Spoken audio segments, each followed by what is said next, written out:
बढ़िया ही चल रहा है। कॉलेज लाइफ भी इंजॉय कर रहे हैं। एक्चुअली 9th में नवोदय में चले गया था। करीब 10th में थोड़े बहुत अच्छे परसेंटेज बन गए, तो उससे ओके। गलती से मैं साइंस ले ली। दोनों की तैयारी करी, पर मेंस के टाइम क्या बेसिक्स लेवल के क्वेश्चन लगाए, एनसीईआरटी पढ़ी, ये सब करा। और एडवांस के लिए फिर उनके अलग क्वेश्चंस प्रैक्टिस करे, फॉर अलग।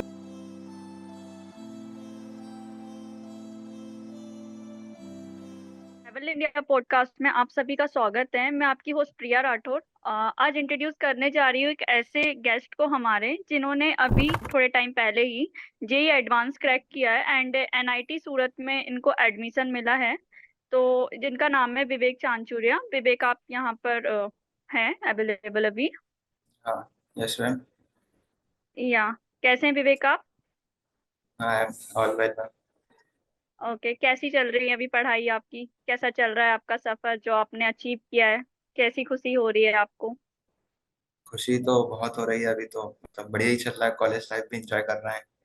अच्छे कॉलेज अच्छा, में है, तो पढ़ाई भी मजा अल्टरनेटिव आ रहा चली है। रही है। हाँ, फुल ओके, मजा ले ये रहा है अभी सही है ना, इसमें। पहले अच्छा मेहनत कर लो, स्ट्रगल कर लो, देन बाद में थोड़ा एंजॉय होकर जियो, है ना? हाँ। तो कुछ क्वेश्चंस रहेंगे ऐसे ही मेरे आपसे, जिससे कि हमारे स्टूडेंट्स जो हैं मोटिवेट हो। हम्म। ठीक है। हम्म। और उन्हें आपसे लर्निंग मिले कि वो अपनी हम्म। प्रिपरेशन कैसे कर सकते हैं, है ना, सेल्फ लर्निंग के साथ। तो आप हाँ। मुझे बताइए कि आपका स्टार्टिंग से जो सफर है, आपने क्या सोचा? ठीक है। हम्म। कैसे क्या किया सेल्फ लर्निंग के साथ? एकेडमिक जर्नी कैसे रही? कैसे आप यहाँ तक पहुंच पाए? तो प्लीज आप हम्म। अपने वर्ड्स में जितना सिंपली बता सकते हैं बताइए। तो मतलब जैसा कि मैं 9th में नवोदय में चले गया था। तो जी। 9th 10th तो मैंने नवोदय से करी। 10th में थोड़े बहुत अच्छे परसेंटेज बन गए, तो उससे ओके। गलती से मैं साइंस ले ली, है ना। 11th okay. में तो नवोदय में ही रहा। फिर 12th में क्या है कि कोविड आ गया, लॉकडाउन लग गया, तो फिर घर पे ही आ गए। तो घर पे भी यही था कि टाइम तो बहुत था, और क्लासेस वगैरह ऑनलाइन ही लग रही थी, तो कुछ करना था तो घर पे ही सेल्फ स्टडी करते रहे। थोड़ा जेई वगैरह की तैयारी करते रहे। पर 12th के साथ जेई में इतना स्कोर नहीं हो पाया कि एक अच्छा कॉलेज मिल सके। पर यह था कि एक दक्षिणा एजुकेशन ट्रस्ट थी, तो वो क्रैक कर ली। देखिए, होता है कि आपने इसमें सेल्फ लर्निंग का आपने इसको पार्ट बनाया होगा। विदाउट सेल्फ लर्निंग तो पॉसिबल नहीं कि आप यहाँ पहुंच पाए होंगे सेल्फ स्टडी के बेसिस पे। हाँ। तो या। हुआ ये होगा कि आपने जैसे कि हाँ। दक्षिणा एकेडमी आपने मुझे बताया, आपने उसकी हेल्प दी, राइट? तो आपने कोशिश की हम्म। होगी, आपने वहाँ पढ़ाई की होगी, कुछ मटेरियल आपको प्रोवाइड किया गया होगा, हम्म। मेंटरशिप प्रोवाइड की गई होगी। देन हाँ। या। उसके बाद आपने सेल्फ हम्म। स्टडी को अपनी लाइफ में क्या एक रोल बनाया होगा। तो आपने इसे लर्निंग प्रोसेस कैसे बनाया? कैसे आप स्टडी करते थे? कितना टाइम देते थे?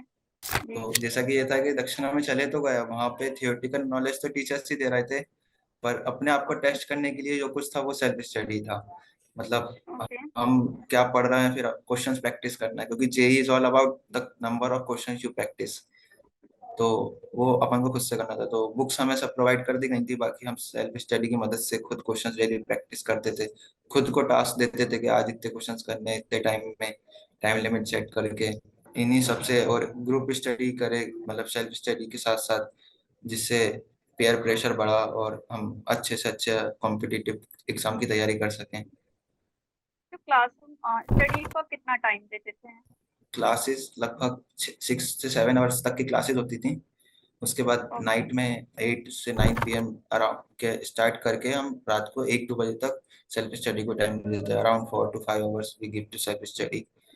ओके। तो विवेक, आपकी लाइफ में सेल्फ स्टडी की क्या इम्पोर्टेंस है? सेल्फ स्टडी की इम्पोर्टेंस बहुत होती है, क्योंकि अगर आप मतलब क्लास में तो क्या है, थियोरेटिकल नॉलेज ले सकते हैं, टीचर से ले सकते हैं। तो खुद को अपने आप को टेस्ट करना हो कि मतलब हम कितना सीख रहे हैं या कितना कर रहे हैं, तो वो सेल्फ स्टडी से ही आता है कि सेल्फ आप कितना कर सकते हैं या कितना उस आप पढ़ सकते हैं। तो आप जैसे कि आपने मुझे बताया कि आप 8 से जो बैठते थे, देन 1 बजे तक आप स्टडी करते रहते थे, सेल्फ स्टडी आप करते रहते थे। तो ये मतलब हाँ। हमेशा जब तक आपने क्रैक नहीं कर लिया तब तक यही चलता रहा, या बीच में आप स्टडी को ही पूरा सेल्फ स्टडी को ही पूरा टाइम देने लगे थे? नहीं मैम, ये शुरू से यही मतलब शेड्यूल बना दिया था हमारा, क्योंकि हमारे पास सेल्फ स्टडी में भी ये था कि हमारे पास कोई डिस्ट्रैक्शंस नहीं थे वहाँ पे। दक्षिणा में। अच्छा, ओके। मतलब हमारे पास मोबाइल वगैरह या कुछ अलाउ नहीं था वहाँ पे, जिससे हम कुछ डिस्ट्रक्शन, तो हमने सेल, और वही हमारा रूटीन चलता रहा पूरा साल भर। तो आपकी उस एकेडमी में ऐसे बहुत से स्टूडेंट्स होंगे आपके साथ, तो सारे स्टूडेंट्स का एग्जाम क्रैक हुआ है क्या? वो इंस्टीट्यूट का सिलेक्शन रेशियो कुछ 90% अबव, मतलब 90% okay. Above student selected in JEE Mains and advance. जी। तो विवेक, आपने कुछ स्पेसिफिक स्ट्रेटजीज, कुछ टेक्निक्स तो अप्लाई की होगी अपनी सेल्फ रनिंग के लिए? खुद का एक मॉडल बना के रखा होगा कि हाँ, मुझे इस तरीके से पढ़ना है जिससे ही मैं क्रैक कर पाऊंगा, क्योंकि पढ़ाई तो सभी कर रहे हैं। जो उस एकेडमी में नहीं है वो भी पढ़ाई कर रहा है। क्योंकि उनके पास ऐसे मेंटर होते हैं जो उनको उस प्रकार का मटेरियल और वैसा एनवायरनमेंट प्रोवाइड करते हैं, क्योंकि हर इंसान तो हर चीज जो है अफोर्ड नहीं कर पाता है ना? तो आपकी कुछ स्ट्रेटेजी रही होगी, तो मैं जानना चाहूंगी। हमारे जो भी स्पेक्टेटर्स रहेंगे, जो ये देखेंगे वीडियो, वो जानना चाहेंगे कि आपने ऐसा क्या यूनिक किया जिससे कि आप यहाँ तक पहुंच पा रहे हैं। उन्हें भी पहुंचना है ना, क्योंकि मतलब मेरा ये था कि हम मतलब सुबह अपना गोल्स बना लिया करते थे कि हमें आज ये टॉपिक्स के इतने क्वेश्चन सॉल्व करने हैं। और वो गोल जब तक मतलब सेल्फ स्टडी या खुद से सॉल्व नहीं होता था तब तक हम नहीं उठते थे। तो जैसे कुछ बुक्स हम फॉलो कर रहे थे, जैसे फिजिक्स के लिए एस चांद वगैरह, तो ये बुक्स हमारा ये था कि अगर हमें आज 50 क्वेश्चन प्रैक्टिस करने हैं तो करनी है। और हमारा ये भी था कि हम टाइम, मतलब JEE is all about number of questions, तो हम उससे अपने टाइम मैनेजमेंट, जैसे 3 आवर में हम कितने क्वेश्चन कर सकते हैं, और एक पूरा पेपर कितने आवर में हम कर सकते हैं, कितने करेक्ट कर सकते हैं, और फिर खुद इवेल्युएट करते थे उसको कि हाँ कितने क्वेश्चन सही हैं कितने गलत हैं। तो इसी तरीके यही सब स्ट्रेटेजी थी जिससे हम क्वेश्चन प्रैक्टिस किया करते थे। अच्छा, ये तो बहुत अच्छी बात है कि आप इतने ज्यादा प्रैक्टिस करते थे, आई हम्म, अभी भी आप पढ़ाई हम्म, करते ही होंगे। होता ये कि हाँ। हर किसी की बस की बात नहीं होती है ना, खुद को इतना ज्यादा मोटिवेट हम्म, रखकर अपने आप को सेल्फ स्टडी में इंगेज रख पाना। तो मतलब आप कैसे रहते थे इतना मोटिवेट? हाँ। बताएंगे आपका राज क्या है मोटिवेट होने का इतना? ऐसा ऐसा कुछ मतलब पर्सनल राज तो नहीं था मोटिवेट होने का, बस यही था कि एक अच्छा कॉलेज मिल जाए, एक अच्छी, मतलब ये तो देखा था कि हाँ कॉलेज अच्छा हो तो फिर लाइफ मतलब ऐसे सेट हो जाती है। बड़े बड़े एनआईटी आईआईटी के पैकेज सुन सुन के, वहाँ के फेस्ट वगैरह होते हैं, वहाँ के जो मजे हैं, तो यही मोटिवेट रखा कि हाँ बढ़िया, एक साल की मेहनत है ये कर लो, फिर इसके बाद अच्छे कॉलेज में जाके वहाँ मजे ही करने हैं। मतलब पढ़ाई भी अल्टरनेटिव चलती रहेगी, पर यही है कि चिल है सब कॉलेज में तो। अच्छा, मतलब जो भी एस्पिरेंट है वो सुनते तो सब है कि हाँ यार, अभी पढ़ाई कर लो बाद में मजे, लेकिन तुमने इसे मतलब अपने लाइफ में अप्लाई कर लिया है कि हाँ, भाई करना ही है, अब तो इसके बिना कुछ नहीं है। ये है। तो ऐसे हाँ, आपने ये, खुद को मोटिवेट रखा, राइट? तो हाँ, हाँ, कुछ हाँ। इफेक्टिव टाइम मैनेजमेंट टेक्निक्स होगी, क्योंकि होता ये है कि रेगुलर कोर्स वर्क होते ही हैं, वहां पे होंगे तो ऐसा भी होगा ना कि आ, कुछ काम आ जाते हैं। रेगुलर कोर्स वर्क में बहुत सारी चीजें रहती है, आप फैमिली से दूर हो हम्म, पहले तो कैसे मैनेज करते थे? कुछ हम्म। स्ट्रेटेजीज थी उसकी भी, कुछ टेक्निक्स थी टाइम मैनेजमेंट करने के लिए?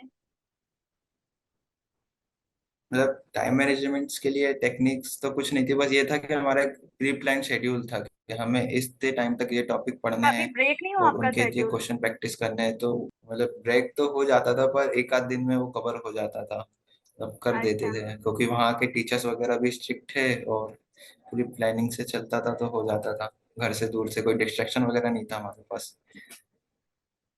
अच्छा, तो आपका ये मतलब है कि अगर आपका एक दिन आपका प्लान जो है शेड्यूल ब्रेक भी हो गया तो आपको दूसरे दिन उसे कवर करना है, राइट? हाँ, यस। आपने बताया कि आपके पीछे जो थे टीचर्स थे और बहुत स्ट्रिक्टली हम्म, वो बिहेव करते थे, जिससे कि आप सेल्फ स्टडी करते थे, लेकिन स्टिल कई बार ऐसा होता है कि कुछ चैलेंजेस फेस करने रहते हैं, सेल्फ डाउट्स आते हैं। सेल्फ चैलेंजेस में ऐसा हम्म, है कि पढ़ाई में तो चैलेंजेस फेस करता है इंसान, लेकिन एक टाइम पे थोड़ा हो जाता है ना हम्म। कि यार कैसे करे, नहीं हो रहा है अब मुझसे, कैसे करूंगा मैं? तो ये चीजें आई होंगी ना आपकी लाइफ में भी? तो अगर आई तो आपने कैसे हाँ इसे मतलब ये ओवरकम किया? हम्म। यही था कि घर से दूर हैं तो घर का भी मतलब ये असर पड़ रहा था कि घर से दूर हैं, कुछ मतलब अलग फेस्टिवल एंजॉय नहीं कर पा रहा है, कुछ इवेंट्स एंजॉय नहीं कर पा रहा है, बस पढ़ ही पढ़ रहे हैं। पर वही था फिर एट द एंड के हाँ खुद को मोटिवेटेड रखो कि हाँ ये मतलब 6-7 महीने इसमें मेहनत कर लोगे फिर आगे अच्छा है, यही तो सेल्फ मोटिवेटेड रखे रहे। वो कुछ अगर प्रॉब्लम फेस भी होती थी तो वहाँ के मतलब जो भी सीईओ हैं या जो टीचर्स हैं अच्छे, तो उनसे हम कॉन्टेक्ट वगैरह रहते थे, वो भी एज अ फैमिली हमें रखते थे कि हाँ आप प्रॉब्लम शेयर करें, हम जितना हो सके सॉर्ट इट करेंगे। उसमें भी पर बहुत सारे बच्चे ऐसे भी थे जिन्होंने हार मान के चले गए, पर एट द एंड मोटिवेटेड रखें अपने आप को तो हो जाता है।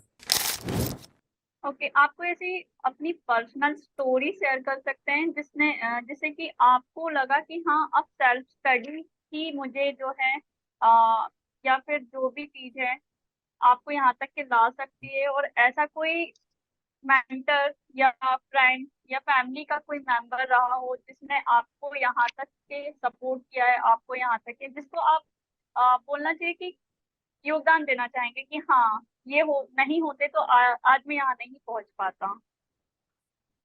मतलब हमारी अगर ऐसा देखा जाए तो हमारे एक मैथ सर थे हमारी कोचिंग में, उन्होंने हमें बहुत मोटिवेट करा। मतलब उनका लाइफ का फंडा सिंपल था कि हाँ बस करते जाओ, रिजल्ट की टेंशन मत लो। तो ऐसे ही मतलब स्टार्टिंग में क्या होता था, हमारे वीकली क्विज होते थे। तो वीकली क्विज में क्या होता था कि अब जेई ऐसा है कि हाँ प्लस आ रहा है तो 2 आ रहा है, माइनस आ रहा है तो उसमें नेगेटिव मार्किंग भी है। तो उसमें क्या था कि शुरू शुरू में जब एग्जाम हुआ इतना सिलेबस वगैरह पढ़ा नहीं था तो नेगेटिव नंबर आ रहा है। तो बच्चे फिर बहुत टेंशन में जा रहे थे, मतलब पढ़ भी रहे हैं और उल्टा नेगेटिव नंबर आ रहा है, पॉजिटिव छोड़ो। तो मतलब वो सर वगैरह के पास गए हम कि हाँ सर क्या करें, ये वो हमारा से नहीं हो रहा है ये वो। तो मतलब मैथ सर थे, अमित सर नाम था उनका, जो यूपी के बंदे थे, तो बढ़िया मोटिवेटेड रखा उनने अपनी स्टाइल में। और बता दिया कि हाँ चिल रहो, बस करते रहो धीरे धीरे, जो होगा एट द एंड देख लेंगे। इस बीच में घर वर पे बात नहीं होती थी क्या? घर वगैरह पे मतलब वहाँ पे एसटीडी वगैरह थी तो उसी से बात कर लिया करते थे। अच्छा, कभी मिलने नहीं गए घर आप? नहीं वहां से तो नहीं है। अच्छा, कभी याद नहीं आई घर वालों की कि हाँ मुझे मिलने जाना है, अब मिलने चले जाता हूँ, वहीं से पढ़ाई कर लूंगा थोड़े टाइम। हाँ मतलब याद तो आ जाती थी पर क्या करें, मतलब ऐसा था कि हाँ कर लेते हैं यहीं पे। तो आप अगर मैं आपसे बोलूँ कि विवेक आप कंपेयर करें कि जो क्लासरूम हम्म, स्टडीज है और आपकी जो हम्म, सेल्फ स्टडी है, या फिर आजकल जो ऑनलाइन स्टडीज हो रही है जिसमें लोग एनरोल करते हम्म, हैं ऑनलाइन, देन पढ़ाई करते हैं, हम्म, ठीक है, सेल्फ स्टडी को पीछे छोड़ के उसके पीछे सारे ऐसा लगता है कि सारे वीडियोस में देख डालूं और कल ही क्रैक कर दूंगा एग्जाम। तो आपको क्या लगता है, आपके क्या हाँ थॉट्स हैं, आप कैसे कंपेयर करोगे कि कौन सी बेस्ट है, कैसे कर सकता है इंसान? मतलब मैं ऑनलाइन स्टडीज को तो नहीं मानता, क्योंकि वो मतलब ऐसा स्पून फीडिंग करते हैं वो लोग कि हाँ मतलब जितना बच्चा समझ सकता है बस उतना ही बताते हैं, उनसे इतना डीप मतलब वो इतना डीपली नहीं जाते किसी भी सब्जेक्ट्स में। और बाकी ऑन मतलब ऑफलाइन क्लासेस या सेल्फ स्टडी मतलब बेस्ट है अभी तो, क्योंकि उसमें मतलब स्टूडेंट को खुद पता चलता है कि हाँ अपन कितना सीख रहे हैं। या सेल्फ स्टडी में वो अपने स्टाइल मतलब अपने वे से पढ़ सकता है कि हाँ इतना मैंने पढ़ा और ये मैं सीख रहा हूँ सही तरीके से।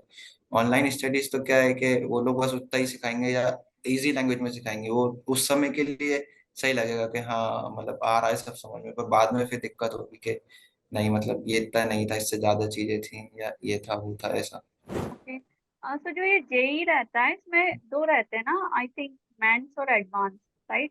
तो दोनों का यस। आपका कुछ अलग स्ट्रेटेजी रहेगा पढ़ने का, सब कुछ कुछ तो अलग किया होगा जिससे हाँ कि आपने एडवांस क्रैक किया।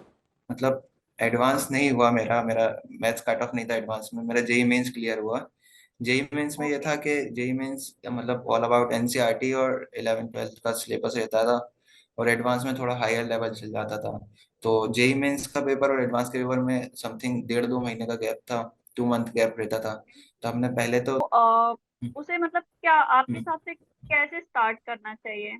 तो हमें भी इससे क्या रहेगा कि हाँ हम इस तरीके से बच्चों की हेल्प कर सकते हैं, तो आप बताओगे कुछ कैसे वो स्टार्ट कर सकता है ताकि आपकी तरह वो।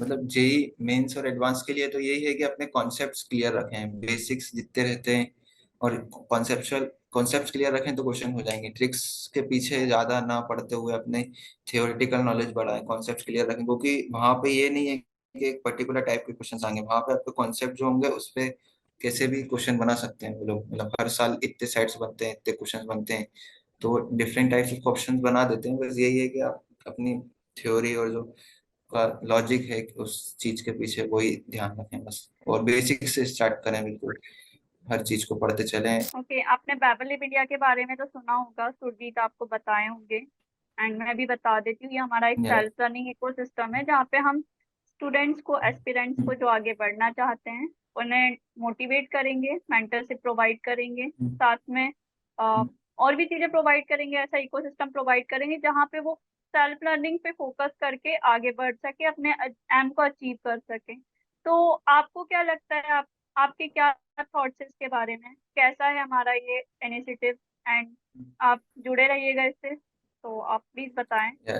Okay, I appreciate this initiative. इससे बच्चों को बहुत, मतलब स्टूडेंट्स को बहुत हेल्प मिलेगी कि वो अपने गोल्स अचीव कर सके। उनको नई नई टिप्स एंड ट्रिक्स मिल सकें कि हर, मतलब हर कोर्स के लिए या हर एग्जाम्स या फील्ड्स के लिए कैसे पढ़ाई करना है। तो ये उनके लिए ही अच्छा है कि हाँ, मतलब सेल्फ स्टडी के माध्यम से वो कैसे आगे बढ़ सकते हैं, अच्छा कर सकते हैं अपनी फील्ड में, और जो भी उनके गोल्स वगैरह हैं, वो कैसे अचीव अचीव कर सकते हैं। तो आई अप्रिशिएट दिस, एंड मैं जिससे जुड़े रहना चाहूँगा। Thank you so much Vivek, thank you so much for joining us. आपने आपका इतना वैल्यूबल टाइम दिया, आपकी इंस्पायरिंग स्टोरी बताई, आपने बताया कि आपने खुद को कैसे मोटिवेट रखा, कैसे आपने टाइम मैनेजमेंट किया, ठीक है, और क्या क्या चीजें आपने अप्लाई की अपने लाइफ में जिससे कि आप यहाँ तक पहुंच पाए। बहुत अच्छा लगा, बहुत ज्यादा इंस्पायरिंग स्टोरी थी। एंड आई होप आप आगे भी ऐसे ही जुड़े रहेंगे। अगर हमारे किसी एस्पिरेंट को किसी भी चीज की कोई हेल्प लगती है तो हम आपसे ही कांटेक्ट करेंगे। तो आप प्लीज हमारे वेबल लिव इंडिया के साथ ऐसे ही जुड़े या मैम, रहिएगा। Sure. And thank you so much for joining us, and thank you so much for giving your valuable time. Thank you. Thank you ma'am for inviting.